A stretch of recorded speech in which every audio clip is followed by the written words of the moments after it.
നമസ്കാരം, ഞാൻ ഡോക്ടർ ഭാഗ്യ, Q1B health കെയറിലെ Ayurveda ഡോക്ടറാണ്. ഇന്ന് 35 വയസ്സ് കഴിഞ്ഞിരിക്കുന്ന എല്ലാവരിലും വളരെ കോമൺ ആണ് ജോയിൻറ്റ് കംപ്ലയിൻസ് എന്ന് പറയുന്നത്. അതിൽ തന്നെ നമ്മൾ നോക്കുകയാണെങ്കിൽ നമ്മൾ വാതരോഗങ്ങൾ എന്നാണ് കൂടുതലായിട്ടും പറയുന്നത്. അപ്പം ഈ വാതരോഗമുള്ള ആളുകൾ ഭക്ഷണത്തിൽ എന്തെങ്കിലും ക്രമീകരണം എടുക്കണോ എന്നുള്ളൊരു ഡൗട്ട് ഉണ്ടാവാറുണ്ട്. അതായത് നോർമലി ഇപ്പോൾ ഫാറ്റി ലിവർ വരിക അല്ലെങ്കിൽ ഡയബറ്റീസ് ഇങ്ങനെയുള്ള അസുഖങ്ങളൊക്കെ വരുന്ന സമയത്ത് നമ്മൾ എന്താണെങ്കിലും ഒരു ഡയറ്റ് കൺട്രോൾ എന്താണെങ്കിലും ഉണ്ടായിരിക്കും. അപ്പം പൊതുവെ ആളുകൾ ചോദിക്കുന്ന ഒരു കാര്യമാണ് ഈ ഒരു അസുഖത്തിന്, അതായത് വാതരോഗങ്ങൾക്കും പ്രത്യേകമായിട്ടുള്ള ഡയറ്റോ കാര്യങ്ങളോ അങ്ങനെ എന്തെങ്കിലും ഉണ്ടോ എന്നുള്ളൊരു ഡൗട്ട്സ് ഒക്കെ ഉണ്ടാവാറുണ്ട്. അപ്പം വാദം എന്ന് പറയുന്നത് പല രീതിയിൽ വരാം. നിങ്ങളെല്ലാവരും കേട്ടിട്ടുണ്ടായിരിക്കും ആമവാദം, അതുപോലെ തന്നെ സന്ധിവാദം, രക്തവാദം, ഇങ്ങനെയുള്ള വാദങ്ങളെക്കുറിച്ച് നമ്മളെല്ലാവരും കേൾക്കുന്നുണ്ട്. അപ്പം ഇതിൽ ഏത് വാതരോഗത്തിലാണ് നമ്മൾ കൂടുതലായിട്ടും ശ്രദ്ധിക്കേണ്ടത്? അപ്പം നമുക്ക് എല്ലാവർക്കും അറിയാം, ഈ 3 വാതരോഗങ്ങളും എടുത്തു നോക്കുകയാണെങ്കിലും ഇതിൽ കുറച്ചൊരു ഡേഞ്ചറസ് അല്ലെങ്കിൽ നമുക്ക് വല്ലാതെ നമ്മുടെ ഡെയിലി ബേസിസ് ആ ഒരു റൂട്ടീൻസിനെയും കാര്യങ്ങളെയും ഒക്കെ ഒന്ന് ബാധിക്കുന്നത് ആമവാദമാണ്. അപ്പം ആമവാദം വന്നു കഴിഞ്ഞാൽ നല്ല ബുദ്ധിമുട്ടാണ്, അവർക്ക് ഒരുപാട് പ്രശ്നങ്ങൾ ഉണ്ടാകുന്നുണ്ട്, അവർക്ക് യാതൊരു തരത്തിലുള്ള ജോലിയും കാര്യങ്ങളൊന്നും ചെയ്യാൻ പറ്റാത്തൊരു സിറ്റുവേഷനാണ് ഉണ്ടാകുന്നത്. അതുപോലെ തന്നെ ഇപ്പോൾ രക്തവാദം അല്ലെങ്കിൽ യൂറിക് ആസിഡൊക്കെ കൂടുതലായിട്ട് നിൽക്കുന്ന സമയത്തും നമ്മളൊരു പ്രോപ്പറായിട്ടുള്ളൊരു ഡയറ്റും കാര്യങ്ങളൊക്കെ എടുത്തു കഴിഞ്ഞാൽ നമുക്കത് നോർമലാക്കാൻ പറ്റുന്നതേ ഉള്ളൂ.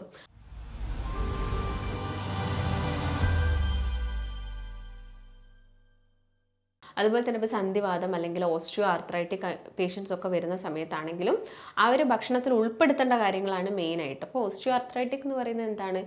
സന്ധിയിൽ വരുന്ന തേയ്മാനവും കാര്യങ്ങളൊക്കെയാണ്. അപ്പോൾ തേയ്മാനം വന്നു കഴിയുന്നത് നമ്മുടെ ഇത്രയും കാലം അല്ലെങ്കിൽ ഒരു പ്രായം എത്തിക്കഴിഞ്ഞാലാണ് കൂടുതലും തേയ്മാനം വരുന്നത്.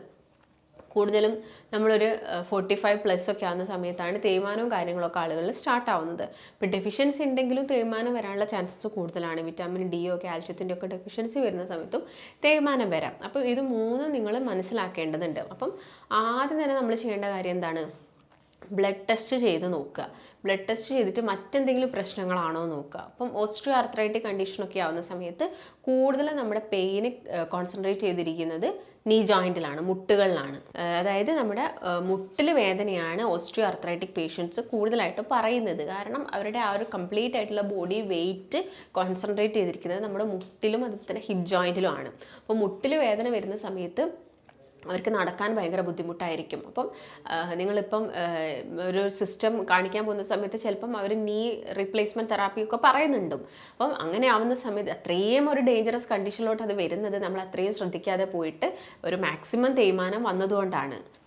അതുപോലെ തന്നെ ആയിട്ടുള്ളൊരു കണ്ടീഷനാണ് RA എന്ന് പറയുന്നത്. അപ്പം RAൻ്റെ കേസിൽ നോക്കുകയാണെങ്കിൽ, റൊമാറ്റോയിഡ് ആർത്രൈറ്റിക് കേസിൽ നോക്കുകയാണെങ്കിൽ സ്മോളർ ജോയിൻറ്റ്സ് ആയിരിക്കും കൂടുതലായിട്ടും എഫക്റ്റഡ്. അപ്പോൾ സ്മോളർ ജോയിൻറ്റ്സ് എന്ന് അത് പെയിൻ തുടങ്ങിയിട്ട് അവർക്ക് ബിഗ് ജോയിൻറ്റ്സിലും വേദന ഉണ്ടാവും. അപ്പോൾ കൂടുതലും അവരുടെ സ്മോളർ ജോയിൻറ്റ്സ് ആയിരിക്കും. ഇപ്പം പേഷ്യൻസിനെ കാണുമ്പോൾ തന്നെ നമുക്ക് മനസ്സിലാവുന്നൊരു കാര്യം എന്ന് വെച്ചാൽ അവരുടെ കൈയൊക്കെ കുറച്ചൊരു കോടിയിട്ട് ആ ഒരു രീതിയിലാണ്. അപ്പം ഈ ഒരു വേർഡിൽ തന്നെ പറയുന്നുണ്ട് ആമവാദമാണ്. അപ്പം ആമെന്ന് പറയുന്നത് ഇൻഡൈജസ്റ്റഡ് ആയിട്ടുള്ള, അതായത് പ്രോപ്പറായിട്ടുള്ള ഡൈജഷൻ നടക്കാത്ത ഭക്ഷണം നമുക്ക് നമ്മുടെ ശരീരത്തിൽ കിടക്കുന്നതിൻ്റെ ഭാഗമായിട്ട് അതിൽ നിന്നും എന്താണ് ഈ ഒരു ടോക്സിൻ നമ്മുടെ ജോയിൻസിലും കാര്യത്തിലൊക്കെ പോയിട്ടാണ് ആമവാദം വരുന്നത് എന്നാണ് ആയുർവേദത്തിൽ പറഞ്ഞിട്ടുള്ളത്. അപ്പം ഇതുകൊണ്ട് തന്നെ നമ്മുടെ ആദ്യം ശരിയാക്കേണ്ടത് എന്താണ്? ഡൈജഷനാണ്. പ്രോപ്പറായിട്ടുള്ള ഒരു ഡൈജഷൻ ഉണ്ടായിരിക്കണം. അപ്പോൾ ഡൈജഷൻ ഇൻകറക്റ്റ് ആയി കഴിഞ്ഞാൽ ആമവാദ പേഷ്യൻസിന് എന്തായിരിക്കും?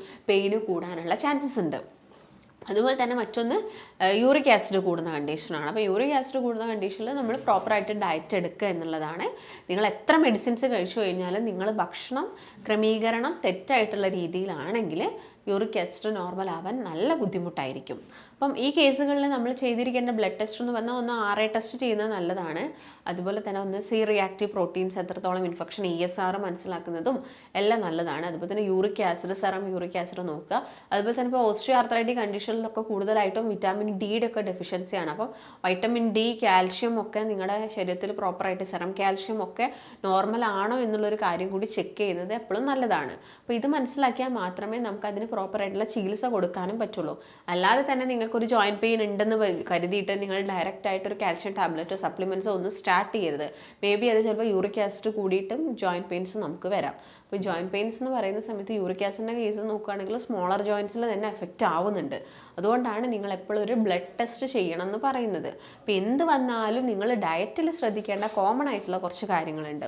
ഏത് വാദമാണെങ്കിലും വാതരോഗത്തിലും നമ്മൾ ശ്രദ്ധിക്കേണ്ട കാര്യങ്ങളിൽ പ്രധാനപ്പെട്ടതായിട്ടുള്ളത് ഒന്ന് ദഹനം പ്രോപ്പറാക്കുക എന്നുള്ളതാണ്. ദഹനം പ്രോപ്പറാക്കുക എന്ന് വെച്ചാൽ നിങ്ങൾ കറക്റ്റ് സമയത്ത് ഭക്ഷണം കഴിക്കുക, ഭക്ഷണം ചവച്ചരച്ചിട്ട് കഴിക്കുക, പ്രോപ്പറായിട്ടുള്ള ക്വാണ്ടിറ്റിയിൽ മാത്രം കഴിക്കുക, അനാവശ്യമായിട്ട് വാരി വലിച്ച് കഴിക്കാതിരിക്കുക. ഇപ്പം പ്രോപ്പറായിട്ടുള്ള എക്സസൈസും കാര്യങ്ങളും നിങ്ങൾ ഇതിൻ്റെ കൂടെ കൊണ്ടുപോവുകയും വേണം. കാരണം ആ ഒരു ദഹനമൊക്കെ നടക്കണമെങ്കിൽ എന്ത് വേണം? എക്സസൈസ് വേണം. അപ്പോൾ അത് നിങ്ങൾ ഇതിൻ്റെ കൂടെ ഒന്ന് ഫോളോ ചെയ്യണം. രണ്ടാമതായിട്ട് ശ്രദ്ധിക്കേണ്ട കാര്യം വെച്ചാൽ നിങ്ങൾ വെള്ളം കുടിക്കണം. കാരണം പ്രോപ്പർ ഡൈജഷൻ നടക്കണമെങ്കിൽ അതിനനുസരിച്ചിട്ടുള്ള വെള്ളം വേണം. അപ്പോൾ നിങ്ങളെ ദാഹത്തിനനുസരിച്ചിട്ട് നിങ്ങൾ വെള്ളം കുടിക്കുക എന്നുള്ള കാര്യങ്ങൾ ശ്രദ്ധിക്കുക. പിന്നെ ഞാൻ നേരത്തെ പറഞ്ഞ പോലെ ഒരു വ്യായാമം ചെയ്യുന്നുണ്ടെങ്കിൽ നമുക്ക് അവിടെ ഉണ്ടാകുന്ന ഒരു ഗുണങ്ങൾ എന്ന് വെച്ചാൽ മാക്സിമം നമ്മളെ ശരീരത്തിൽ നിന്ന് വിയർപ്പ് പോകുന്നു. അതുപോലെ തന്നെ ഈ ബോഡിയിലോട്ട് വരുന്ന ടോക്സിൻസ് കാര്യങ്ങളൊക്കെ പോകുന്നതൊന്ന് വിയർപ്പിലൂടെയാണ്. അപ്പം അങ്ങനെ വിയർപ്പ് പോകാൻ വേണ്ടിയിട്ട് നമ്മൾ എന്ത് ചെയ്യണം? എല്ലാ ദിവസവും വ്യായാമം ചെയ്യാനും കൂടി ശ്രദ്ധിക്കണം. അപ്പോൾ ഈ ടെസ്റ്റുകളൊക്കെ നിങ്ങൾ ഇതിൻ്റെ കൂടെ ഒന്ന് ചെയ്യുക. പിന്നെ ഭക്ഷണത്തിൽ ശ്രദ്ധിക്കേണ്ട കാര്യങ്ങളാണ്. അപ്പോൾ നമ്മൾ കഴിക്കേണ്ട ഭക്ഷണത്തിൽ പ്രധാനമായിട്ടുള്ള ഒന്നെന്ന് പറയുന്നത് കോക്കനട്ടാണ്. കോക്കനട്ട് ഓയിൽ നിങ്ങളെ ഭക്ഷണത്തിൽ ഉൾപ്പെടുത്തുക. അപ്പോൾ കോക്കനട്ട് ഓയിൽ ഉൾപ്പെടുത്തുക ഇൻ ദ സെൻസ് നിങ്ങളതോട് ഓവർ ഹീറ്റ് ചെയ്യാനോ അതൊന്നുമല്ല പറയുന്നത്. നിങ്ങൾ നോർമലി കുക്ക് ചെയ്തിട്ട് പുറത്തെടുത്ത് വെച്ചിട്ട് കുറച്ച് ഓയിലൊക്കെ യൂസ് ചെയ്യുക. അല്ലെങ്കിൽ പച്ചയോട് കൂടിയിട്ട് നമുക്ക് കോക്കനട്ട് ഓയിൽ എടുക്കുന്നത് കൊണ്ട് കുഴപ്പമൊന്നുമില്ല. അത് നിങ്ങൾ ലിമിറ്റഡ് ആയിട്ടുള്ള ഒരു അളവിൽ മാത്രം കോക്കനട്ട് ഓയിൽ യൂസ് ചെയ്യാം. അതുപോലെ തന്നെ നമുക്ക് യൂസ് ചെയ്യാൻ പറ്റുന്ന ഒന്നാണ് ഒലീവ് ഓയിൽ. അപ്പോൾ ഒലീവ് ഓയിൽ നമുക്ക് എല്ലാവർക്കും അഫോർഡബിൾ ആവണമെന്നില്ല. നിങ്ങൾക്ക് പറ്റുന്നുണ്ടെങ്കിൽ നിങ്ങൾ ഒലീവ് ഓയിലും കൂടി ഉൾപ്പെടുത്തുക. അതിന് പകരം ചില ആളുകൾ പറയാറുണ്ട് വേദന കുറയ്ക്കാൻ, വാദം കുറയ്ക്കാനൊക്കെ നല്ലതാണ് ഈ പാം ഓയിൽ അല്ലെങ്കിൽ ബ്രാൻ ഓയിൽ എന്നൊക്കെ പറയുന്നത്. അപ്പം അതൊക്കെ നിങ്ങൾ എന്ത് ചെയ്യുക? ഒഴിവാക്കുക. അതൊന്നും നമ്മുടെ ശരീരത്തിന് ഒട്ടും തന്നെ നല്ലതല്ല. അതിപ്പം മറ്റുള്ള രീതിയിലുള്ള പ്രശ്നങ്ങൾ ഉണ്ടാക്കുകയും ചെയ്യും. കൊളസ്ട്രോൾ കൂടുക, അങ്ങനെ ഷുഗറിന് പ്രശ്നം ഉണ്ടാക്കുക, ഇങ്ങനെയുള്ള കാര്യങ്ങളൊക്കെ വരും. അപ്പം നിങ്ങൾ എന്ത് ചെയ്യാം? നമ്മൾ പ്യുവറായിട്ട് കിട്ടുന്ന കോക്കനട്ട് ഓയിൽ മാത്രം നിങ്ങളുടെ ഫുഡിൽ ഉൾപ്പെടുത്താൻ വേണ്ടിയിട്ട് ശ്രദ്ധിക്കുക. പിന്നെ നട്ട്സുകളാണ്. നട്ട്സുകൾ കഴിച്ചിരിക്കണം. അതുപോലെ തന്നെ ഒമേഗ 3 റിച്ച് ആയിട്ടുള്ള ഭക്ഷണങ്ങൾ കഴിച്ചിരിക്കണം. അപ്പോൾ നട്ട്സിൻ്റെ കേസ് നോക്കുകയാണെങ്കിൽ ബദാം, വാൾനട്ട്, പിസ്ത ഇങ്ങനെയുള്ള നട്ട്സ്, കാഷ്യൂ ഇതെല്ലാം തന്നെ ചെറിയൊരു എമൗണ്ടിൽ നിങ്ങളെ ഭക്ഷണത്തിൽ ഉൾപ്പെടുത്തുക. ഉണക്കമുന്തിരി നിങ്ങൾ തലേ ദിവസം രാത്രി വെള്ളത്തിലിട്ടിച്ചിട്ട് പിറ്റേ ദിവസം രാവിലെ കഴിക്കുന്നത് ഇങ്ങനെയുള്ള വാതരോഗികൾക്ക് നല്ലതാണ്. അതുപോലെ തന്നെ ഇലക്കറികൾ ഉൾപ്പെടുത്തണം. ചീര, മുരിങ്ങയുടെ ഇലയൊക്കെ നിങ്ങളുടെ ഭക്ഷണത്തിൽ മാക്സിമം ഉൾപ്പെടുത്തുക. പിന്നെ കുറച്ചും കൂടി ഒരു ഇൻഫ്ലമേഷൻസ് ഒക്കെ കൂട്ടുന്ന ഭക്ഷണം എന്ന് പറയുന്നത് ക്യാബേജ്, കോളിഫ്ലവർ എന്നൊക്കെ പറയുന്നത് കുറച്ചൊരു ചെറിയൊരു നീർക്കെട്ടും കാര്യങ്ങളൊക്കെ ഉണ്ടാക്കുന്നതാണ്. അപ്പോൾ അത് അമിതമായിട്ട് കഴിക്കുന്നുണ്ടെങ്കിൽ എന്ത് ചെയ്യുക? ആ ഒരു ശീലം ഒഴിവാക്കിയിട്ട് അതൊരു ലിമിറ്റഡ് ആയിട്ടുള്ള അളവിൽ നിങ്ങൾ കഴിക്കാൻ വേണ്ടിയിട്ട് പ്രത്യേകം ശ്രദ്ധിക്കുക. പിന്നെ നിങ്ങൾ പ്രധാനമായിട്ടും ഒഴിവാക്കേണ്ട ഒരു കാര്യം എന്ന് വെച്ചാൽ പാലും പാലുൽപ്പന്നങ്ങളും ഈ വാതരോഗം കൂട്ടുന്ന ഫുഡ് ഐറ്റംസ് ആണ്. അപ്പം അതെന്ത് ചെയ്യുക? നിങ്ങൾ മാക്സിമം ഒഴിവാക്കുക. ഇപ്പോൾ ഓസ്റ്റിയോ ആർത്രൈറ്റിക് കണ്ടീഷൻ, തേയ്മാനമൊക്കെ ആണെങ്കിൽ നമുക്ക് എന്ത് ചെയ്യാം? ഡയലൂട്ട് ചെയ്തിട്ട് മിൽക്ക് എടുക്കാം. അതും ഓർഗാനിക് മിൽക്ക് ആയിരിക്കണം. ഡയലൂട്ട് ചെയ്തിട്ട് നിങ്ങൾക്ക് ആ മിൽക്ക് എല്ലാ ദിവസവും ഒരു അര ഗ്ലാസ് കുടിക്കാവുന്നതാണ്. അതുപോലെ തന്നെ മുട്ടയൊക്കെ കിട്ടുന്നുണ്ടെങ്കിലും അവർക്കത് കഴിക്കാൻ പറ്റുന്നൊരു കാര്യമാണ്. അതുപോലെ തന്നെ നിങ്ങൾ കഴിക്കേണ്ട ഒന്നെന്ന് പറയുന്നത് ഒമേഗ 3 റിച്ച് ആയിട്ട് വരുന്ന ഭക്ഷണങ്ങളാണ്. ഒമേഗ 3 റിച്ച് ആയിട്ട് വരുന്നത് ഒന്ന് മത്സ്യങ്ങളിലാണ്, നമുക്കറിയാം. പിന്നെ ഫ്ലാക്സ് സീഡുകളിൽ എല്ലാം തന്നെ വരുന്നുണ്ട്. അതുപോലെ തന്നെ സോയാബീനൊക്കെ കഴിക്കുന്നതൊക്കെ ഈ ഒമേഗ 3 കൂട്ടിയെടുക്കാൻ വേണ്ടിയിട്ട് ഹെൽപ്പ് ചെയ്യുന്നുണ്ട്. അപ്പം അതും നിങ്ങളുടെ ഫുഡിൽ മാക്സിമം ഇൻക്ലൂഡ് ചെയ്യാൻ വേണ്ടിയിട്ട് നോക്കുക. പിന്നെ നല്ല ആൻറ്റി ഓക്സിഡൻസ് ഉൾപ്പെടുത്തിയിരിക്കണം. ഇഞ്ചി, വെളുത്തുള്ളി, മഞ്ഞൾ അങ്ങനെയുള്ള ആൻറ്റി ഓക്സിഡൻസ് ഒക്കെ നിങ്ങളുടെ ഭക്ഷണത്തിൽ മാക്സിമം ഉൾപ്പെടുത്തുന്നത് നീർക്കെട്ടും വേദനയൊക്കെ കുറയ്ക്കാൻ വേണ്ടിയിട്ട് ഹെൽപ്പ് ചെയ്യുന്നതാണ്. നിങ്ങൾ ഒഴിവാക്കേണ്ട ഭക്ഷണങ്ങൾ ഏതൊക്കെയാണെന്ന് നോക്കുന്ന സമയത്ത് പാലുൽപ്പന്നങ്ങൾ ശ്രദ്ധിച്ചിട്ട് മാത്രം കഴിക്കുക. അതുപോലെ തന്നെ തക്കാളി, ക്യാബേജ്, കോളിഫ്ലവർ ഇതെല്ലാം തന്നെ വാതരോഗം ചിലപ്പം അഗ്രവേറ്റ് ചെയ്യുന്ന കണ്ടീഷൻസ് ആണ്. അതുപോലെ തന്നെ അധികം പുളിയുള്ള, അധികം സ്പൈസി ആയിട്ട് കൂടുതൽ ഉപ്പ് ആഡ് ചെയ്യുക, അല്ലെങ്കിൽ അമിതമായിട്ട് ഷുഗർ കഴിക്കുക, ഇതൊക്കെ എന്ത് ചെയ്യും? നിങ്ങളുടെ ശരീരത്തിൽ ഇൻഫ്ലമേഷൻസ് കൂട്ടാൻ കാരണമാവുന്നുണ്ട്. അപ്പം അങ്ങനെയുള്ള ഫുഡ് ഐറ്റംസ് നിങ്ങൾ മാക്സിമം ഒഴിവാക്കുക. എന്നിട്ട് ഹെൽത്തി ആയിട്ട് വെജിറ്റബിൾസും അതുപോലെ തന്നെ നേരത്തെ പറഞ്ഞിട്ടുണ്ട് കോക്കനട്ടും ഒക്കെ ഉൾപ്പെടുത്തുക മാക്സിമം. അത് ഉൾപ്പെടുത്തുന്നതാണെങ്കിലും ആമവാദ പേഷ്യൻസിനെ വെച്ച് നോക്കുകയാണെങ്കിലും അതും അവരുടെ ബോഡിക്ക് വളരെയധികം നല്ലതാണ്. ഇപ്പോൾ യൂറിക് ആസിഡാണ് അല്ലെങ്കിൽ രക്തവാദം കൂടുതലായിട്ട് നിൽക്കുന്നുണ്ടെങ്കിൽ നമ്മൾ പ്രോട്ടീൻസിനൊരു നിയന്ത്രണം വയ്ക്കണം. അപ്പം അമിതമായിട്ട് പ്രോട്ടീൻസ് കഴിക്കരുത്, വേണ്ട അളവിൽ പ്രോട്ടീൻസ് കഴിക്കുകയും വേണം. ഒട്ടും തന്നെ ഒഴിവാക്കാനും പാടില്ല. അപ്പം അങ്ങനെ നോക്കുന്ന സമയത്ത് വലിയ പ്രശ്നങ്ങളൊന്നും ഉണ്ടാവില്ല. പിന്നെ ഇതിൻ്റെ കൂടെ തന്നെ ഇപ്പോൾ യൂറിക് ആസിഡ് കൂടി നിൽക്കുന്ന സമയത്തും അത് കിഡ്നി പരമായിട്ടും ഒക്കെ പ്രശ്നങ്ങൾ ഉണ്ടാക്കുന്നുണ്ട്. അതുകൊണ്ട് എന്ത് ചെയ്യണം, അത് നിങ്ങൾ എന്താണെങ്കിലും ബ്ലഡ് ടെസ്റ്റ് ചെയ്തിട്ട് മനസ്സിലാക്കണം യൂറിക് ആസിഡ് ആണോ കൂടുതലായിട്ട് നിൽക്കുന്നത് എന്നുള്ളൊരു കാര്യം.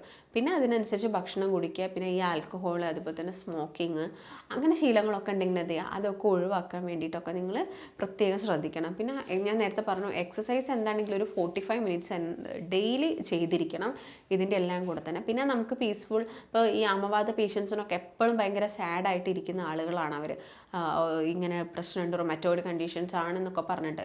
അപ്പം അവരൊക്കെ എന്ത് ചെയ്യണം, കുറച്ചുകൂടി പീസ്ഫുൾ ആയിട്ടുള്ള മറ്റെന്തെങ്കിലും കാര്യങ്ങൾ, പെയിൻ അതുണ്ടായിരിക്കും. ഇപ്പോൾ നമ്മൾ ഭക്ഷണമൊക്കെ ക്രമീകരണങ്ങളൊക്കെ നടത്തുന്ന സമയത്ത് പെയിൻ ഓട്ടോമാറ്റിക്കലി കുറയുകയൊക്കെ ചെയ്യും.